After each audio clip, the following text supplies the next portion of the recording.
So we've got two presentations now. The first, Doaa Althalathini, who's going to be talking about her research, which looks at entrepreneurial resilience in conflict-affected countries. Specifically here, we're looking at Afghanistan, Iraq, and Palestine. So over to you, Doaa. Thank you, Andrea, and hi for all of you. So my research topic today is about entrepreneurial resilience in context of violent conflict, and I'm happy and pleased that I have my key supervisors in the room, Dr. Hayat, Dr. Nicola, and Dr. Liz. So, first of all, when we want to understand the behavior of entrepreneurs, many researchers have argued that context is very important because the legal and the social cultural institutions are important to understand the behavior and success of entrepreneurs and the resources that they can have access to it. So in my research, I employ the institutional theory, and according to Scott, there are three pillars of institutions. The regulative institutions, which consist of the laws, regulation, and government policies, the normative institutions, which are the social norms, beliefs, and values and assumptions, and the cognitive institutions, which are the social knowledge shared by people in a given social context. Actually, the appropriate institutions are important for providing the resources for entrepreneurs in order to be resilient and how they can survive if such institutions are hostile to their activities. So entrepreneurial resilience is important to explain the entrepreneurial behavior regarding overcoming the challenges and to adapt to uncertainty and learn from their failure experiences. And this is particularly relevant in conflict-affected countries because they are different from the traditional developing countries and they have different challenges. So the research gap is that the term resilience is relatively new for entrepreneurship research, and furthermore, most of the entrepreneurship resilience focus on the individual characteristics which make the entrepreneurs resilient rather than the macro environment and how the broader rules of institutions can develop or mitigate the resilience of entrepreneurs. Furthermore, the study of entrepreneurial behavior and resilience in conflict-affected countries are still under research. So my research objective is to highlight challenges and analyze how entrepreneurs strategize to foster their resilience in the context of violence. First of all, I want to introduce some facts about conflict-affected zones. So according to the World Bank 2018, there are around 2 billion who live in fragile and conflict-affected states, and half of the world food today live in those countries. And the extreme poverty in conflict zones will increase to around 60% by 2030. Those countries usually have limited government capacity and they have weak political legitimacy, which make the government fail to perform their basic needs or to meet the expectation of their society, and this make the population vulnerable to a range of shocks. That's why most of the conflict-affected countries they rely heavily on international assistance, and they drive around 80% of all humanitarian needs. And they are highly marked with level of conflict, insecurity, low growth, and high rate of poverty and unemployment. That's why many people in those countries, they usually start entrepreneurial activities, and this is out of necessity because they substitute for the lacking of markets and the government institutions. And also the entrepreneurial activities are important in such contexts because they reduce economic activities in conflict countries. This can fuel the conflict. However, more participating and engaging in economic activities, this can promote peace and stability in those countries. Most importantly, that at conflict time, many women they become entrepreneurs out of necessity, and their role is important because they are the ones who leave behind when the men are killed or detained or even migrated in order to look for job opportunities. So in conflict contexts can strain the conservative gender ideologies and restrict the freedom of the woman. However, on the other hand, it can offer the woman new opportunities in order to enter fields which usually exist to men, and in order to challenge the socio-economic or cultural norms which act usually against gender equality. So regarding the research methodology, I focus on 3 conflict-affected countries, Afghanistan, Iraq, and Palestine, which is my home country. So those three countries, they still witness intense political conflict, and they almost have the similar culture, which is predominantly Muslim. And those are some indicators, demographic and economic indicators about the three countries. As we can see, that Pakistan has relatively small population compared to Afghanistan and Iraq. And Afghanistan has a high poverty and employment rate compared to Iraq and Pakistan. So this is exploratory qualitative study. So I'm using index interviews. So I have two stages of data collection. The first stage, I am interviewing men and women entrepreneurs who are the founder or managers of those businesses in those three countries, and they should have founded this business and operating it for over 3 years at least. And the second stage, I will interview informants. So these are people, officers who are working in government or universities or international organizations, and this will increase the credibility of my findings. I try to approach the participants through my personal networks in the three countries and through snowballing and social networking sites, like, for example, LinkedIn, which was very useful for me, particularly to approach participants in Iraq and Afghanistan. And I conducted the interviews in English in Afghanistan because I wanted to avoid the problems related to the interpretation with the Dari language, with the language of Afghan people. And I conducted the interviews in Iraq and Palestine with Arabic language, which is my native language. So in order to overcome the problems regarding the security and risk issues and time and financial constraints, so I will not be able to travel to any of those three countries. So I use the online communication programs in order to conduct my interviews. So I used Facebook, I used WhatsApp and Skype and telephone. And there is now a growing support regarding using the online program as a data collection method in research. For example, there is a research which found that the data gathered using Skype was as good as the data gathered using face-to-face interaction. So some of the problems associated with the online communication is that participants need the access to high-speed internet, they need to be familiar with online communication, and the absence and the withdrawal increase in such online communication, which I personally experienced. So I have to reschedule my interviews a few times. And also losing of nonverbal cues. However, the researcher who was in favor of online communication, they said that you can use the video when you are doing interview using online communication, and also if you can listen carefully to the tone of voice of the participant, you can overcome such constraint. And also in online interviews, they give more flexibility to both the interviewee and the interviewer regarding the time and place. So both of them, they can conduct the interview at any time. For example, in my research, I conducted most of my interviews after 4 p.m. local time, and some of them I conducted them during the night. And also regarding the place, both of us, the interview and interviewer, you can find any place which is convenient to you to conduct the interview. Furthermore, participants can open up and feel more comfortable expressing their opinions. Some of the participants are conservative or shy, so they couldn't, for example, conduct face-to-face interview. So online interviews can give them an opportunity to express their opinions more freely and openly. So far, I was successful to conduct 28 interviews, 14 men and 14 women. So 8 interviews in Afghanistan, 7 interviews in Iraq, and 13 interviews in Palestine. I use thematic analysis and MathQGE as a software which supports the Arabic language. And the data analysis is done in the same language of the conducted interviews, i.e. English and Arabic, and the translation will be when I do the findings. Why I focus on my research on both men and women, usually in such contexts, most of the researchers, they focus on women entrepreneurs, but in my research, I focus on both men and women. Because there is still more research required of entrepreneurship in such contexts.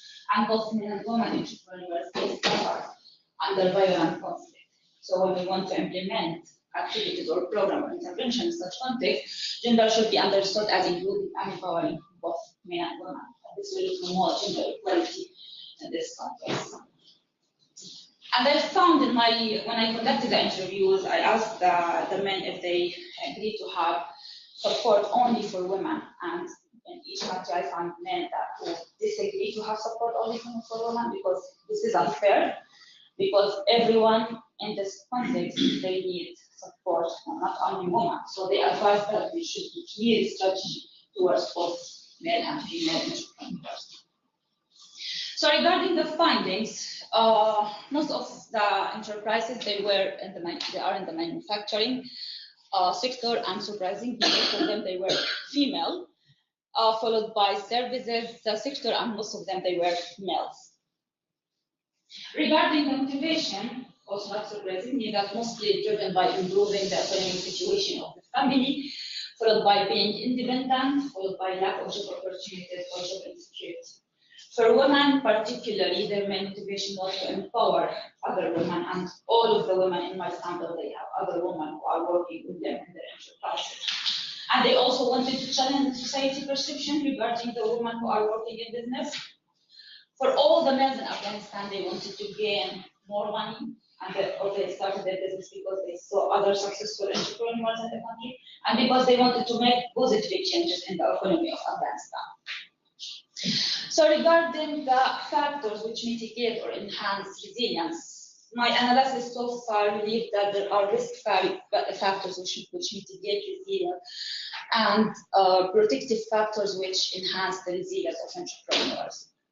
Regarding the risk factors which mitigate the entrepreneurial resilience, first of all was the political factor, so lack of security and the decrease of international funding, and particularly in Palestine, the occupation and the siege on both Gaza Strip, they were factors which really adversely affected the operation of the businesses of those enterprises. With regarding to the regulative factors, the laws and regulation were not supportive at all for the operation of the enterprises, particularly in Afghanistan. They mentioned, for example, that they have to report their taxes and sales every 3 months, and they have to go to a line of ministers in such a risky environment.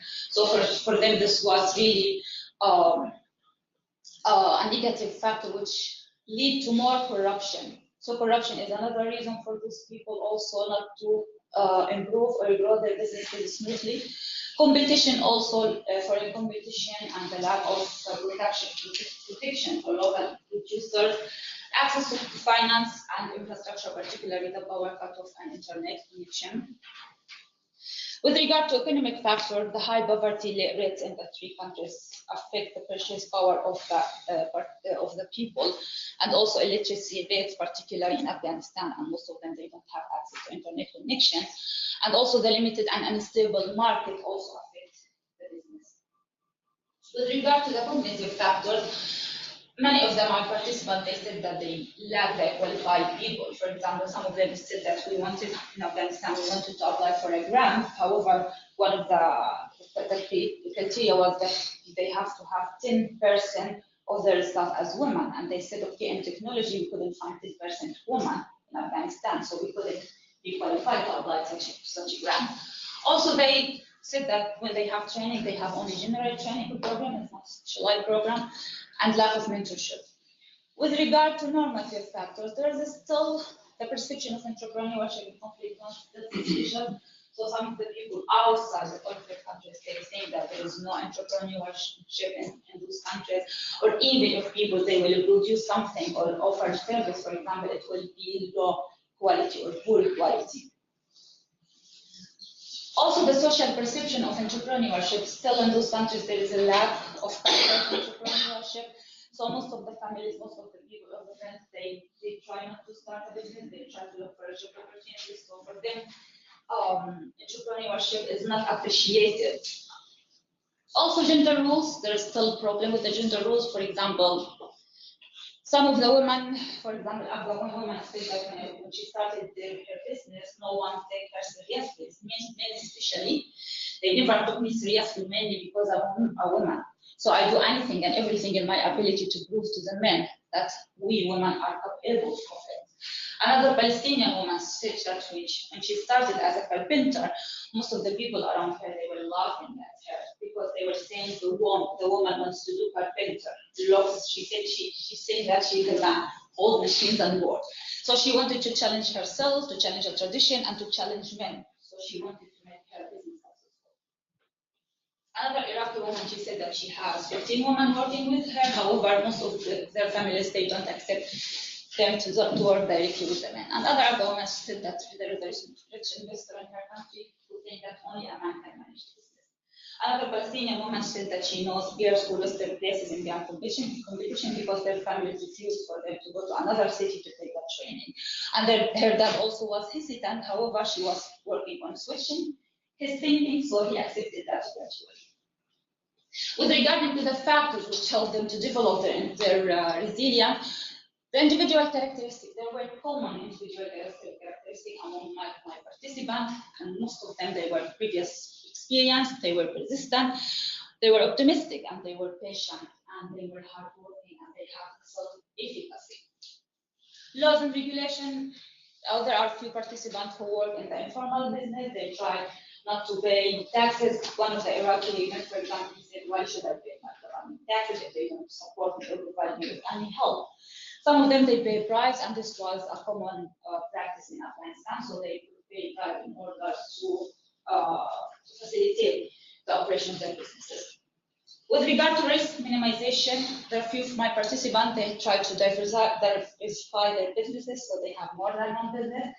And they try to rely on other income sources. So a few of them, they have already full job in government, or when they started, they already have had a job in private sector, or they are working as part-time. And this is important for them because they see that this is a security. Even if they don't have revenues, if they didn't make profit, at least they have other source of income. Many of them, they were able to access to international market, and they tried to do it through informal export or through media reports. So some of them, they have reports from channels like Jazeera, which is a big channel. So when they have such a report from a big channel, so people, this will increase their credibility for people outside the country. So they try to promote their businesses and motivate them to buy from those enterprises. Also participation in local and international exhibitions. Also the sympathy here, because people outside the country, they feel sympathy towards the people there, so they try just to buy from them. Also the standard of living, because there are differences of standard of living in the country and the country. So for them, this is a golden opportunity to buy from them with prices. Access to resources, they try to do bricolage, partnership, informal networks, and formal networks, and the international fund also was an important factor for them actually to help them. And use of technology and social media. Cognitive factors, the opportunity recognition, there are many challenges in conflict countries, however, for every challenge there is opportunity, so they try to find these opportunities and try to exploit them to grow their business. Also, they try to learn by experiment. Some of them, they failed during their business, so this was teaching experience or learning experience for them. Many of them, they are self-learners, so they try to search the internet and try to look for solutions for their problem. Many of them, they said that education was an important factor for them, and training also was important. With regard to normative factors, most of the interviewees said that religion was one of the main factors which helped them to be patient, which actually helped their individual characteristic to be optimism, patient, to work hard. Also, family was an important factor. Role models as well, particularly for the women. And women's association, they help the women to participate in exhibition or to give them funding, training, grants. Also raising awareness, because this is a partnership. For example, in Afghanistan, they have 6 out of 8 who have a partnership. In Iraq, 2 out of 7. And in Palestine, 7 out of 13, they have partnership partners. And as we can see, that women, mostly they have partnership with their families. So one of the Palestinian women, she said that when people see me wearing fisherman dress or installing on a tour or driving a boat, they wonder and start asking me questions. But with time, people get used to that and it's become normal for them. And another woman said, the woman who said that people, they didn't take her seriously when she started, because she's a woman, she said, now fortunately I have several men call me to say if I want their investment in my business and become a shareholder. And of course I rejected, because again, I know their intention is not to help the woman, and I don't want them taking the profit from the woman's side. Another Palestinian man said that my family thought I was playing at the beginning.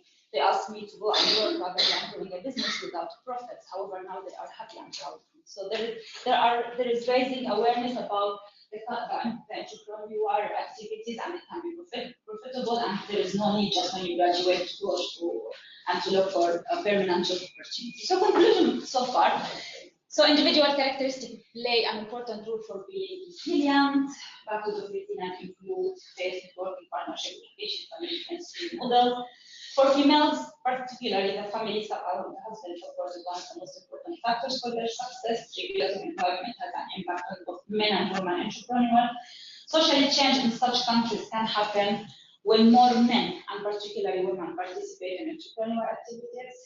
There is a need to promote the culture of entrepreneurship, particularly among the graduates, to support and value entrepreneurial activities. And there is a need to access to local and international market and support of local investors or diaspora. For example, Palestinians in diaspora, there was a net worth of $120 billion. Now they invest in the country.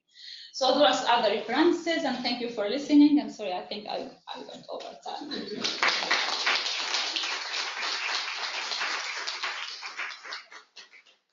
very much, Doaa. So the way this works, in case it's the first time you participated in one of these conferences, that we have a discussant who discusses the presentation or asks a couple of questions, and then we'll open up questions to the floor. So in this case, I'm actually the discussant. So I've just got a couple of observations, really. I mean, there's so much in there. I suppose we have a long discussion about this, but I do want to give other people the chance of asking some questions. So just a couple of observations. I mean, it's interesting that you're doing this study, and it doesn't surprise me too much, given your own background, as a woman from one of the locations you're researching. So if I was, kind of examining this, if you like, I'd kind of like to know a little bit about how you related to this yourself, coming from the background that you do, and how that might have kind of influenced the way you asked questions, and building up rapport with the people you interviewed, because clearly you have a relationship there that would be interesting to explore. So yeah, how do you relate to the data?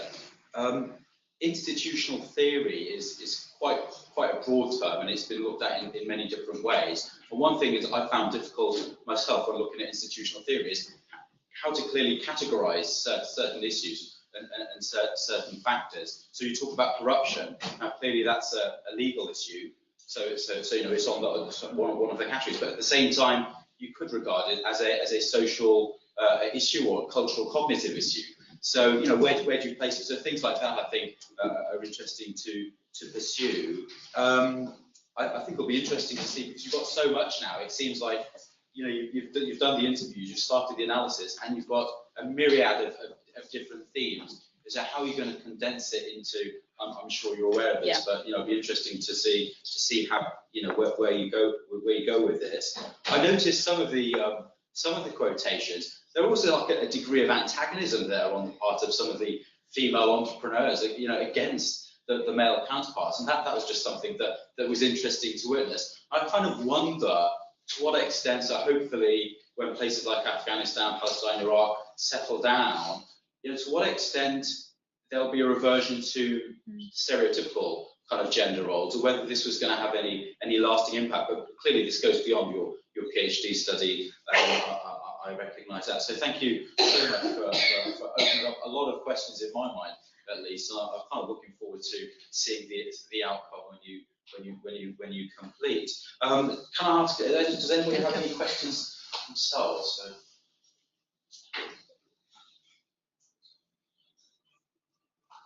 I have loads of things. Thank you. Loads of stun you into silence. Yeah. Yeah. Sorry, didn't see that. Yeah. Yeah, sorry. And I was just wondering how much it is westernized, or how enterprise is coming from Western, and what is the kind of clash with local, because business is, has been there before kind of, so, with the idea of enterprising. So how the traditional business practice has been maintained, or what is the clash with that? Do you see any changes, or how it is different, or what is the cultural impact on entrepreneurship? You mean, if I get your question right, you mean the competition with the other, with foreign enterprises? You mean, or where? What do you mean with that? How the business, or how the Western ideas are being kind of displayed locally and how it clashes with the local kind of traditional. Yeah. I'll give you example. For example, one of the women, the Iraqi woman who I interviewed, she started her business in 2007, and she started making local food and pastries. And she said that she was the first one to do that in her governorate, Basra. However, now she said that she is losing her customers because of the meat. People, they prefer the fast food, for example. They prefer the Western foods, and now there are many Western restaurants in Iraq. So now she is thinking that she might change to a fast food restaurant rather than doing the local food, because she said that there is not much demand as previous. So yeah, this is one of the problems for the entrepreneurs, that the competition from foreign enterprises or foreign businesses. So, and there is no local protection for them. So they said, okay, the government at least should protect us.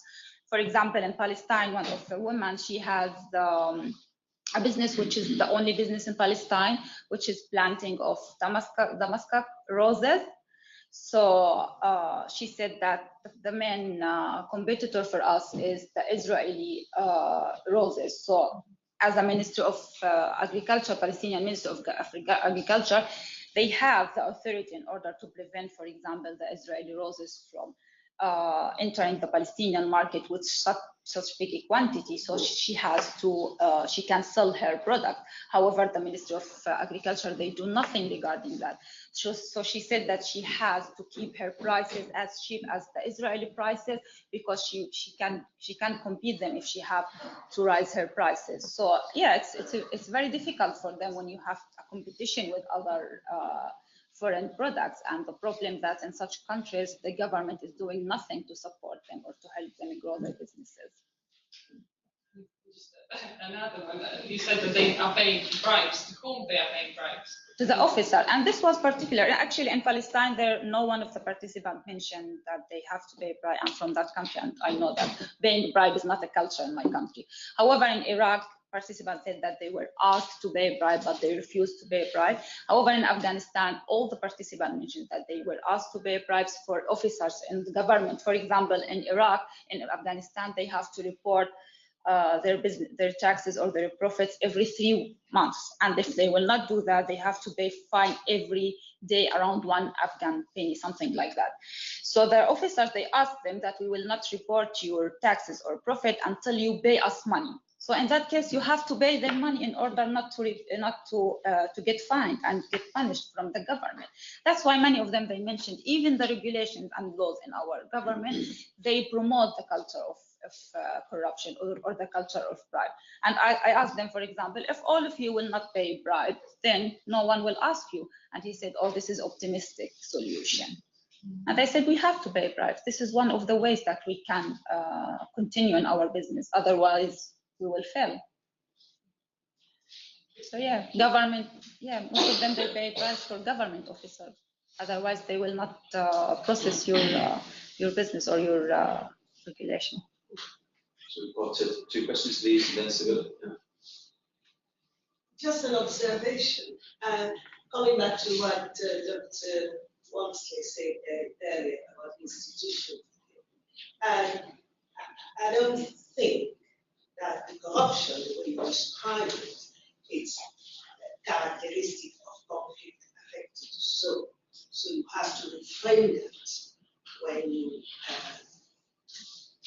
I know I'm one of your supervisors, but in the heat of the topic, I don't want to lose that thinking, leading into when we discuss your podcast. You have to be very careful when you talk about corruption, using institutional theory in conflict zone. It is not a characteristic of conflict-affected zone. So, and again, you stated in Palestine, which would be expected to be the worst of the 3 examples because of occupation, there is no corruption. No, there is no paying bribes, but there is there is corruption for sure. Keeping the business going. So just to add the debate in a little bit more when you talk about corruption as an institutional issue. Okay, thank you. Yeah, just one question then from Sibylla, we'll have to move on. It was just concerning what those involved in business in your host countries think about. What did they make any recommendations about what they need in order to support them going forward? Because after all, it's about thinking about what policy changes might happen or what you can influence. Yeah, actually, most of them there were common demand for them. For example, first of all, they need the support of their government. I mean, most of those government, they are not supporting at all. Okay, if they don't want to support them, at least they don't impose regulation which can prevent them from being successful. They ask, for example, access to finance. In the three countries, the three governments, they offer loans. However, they have very difficult conditions for those entrepreneurs in order to meet their criteria. So they are not helping them even access to finance. They said we need training, we need facilities regarding importing and exporting. They said we need protection from for example, foreign products. So they ask for many things actually, but in certain countries, particularly in Palestine, the international fund is trying to help little, for example, with regarding to the grants, to the loans, to access to training. And because all of my participants in Palestine, except for 2 men, actually, they had access to grants or to loans from international organization and access to training, which most of them, they mentioned that it was very helpful for them in order to start and or to sustain their businesses. So yeah, they need actually support mainly from the government. Great, well, thank you again. Thank you.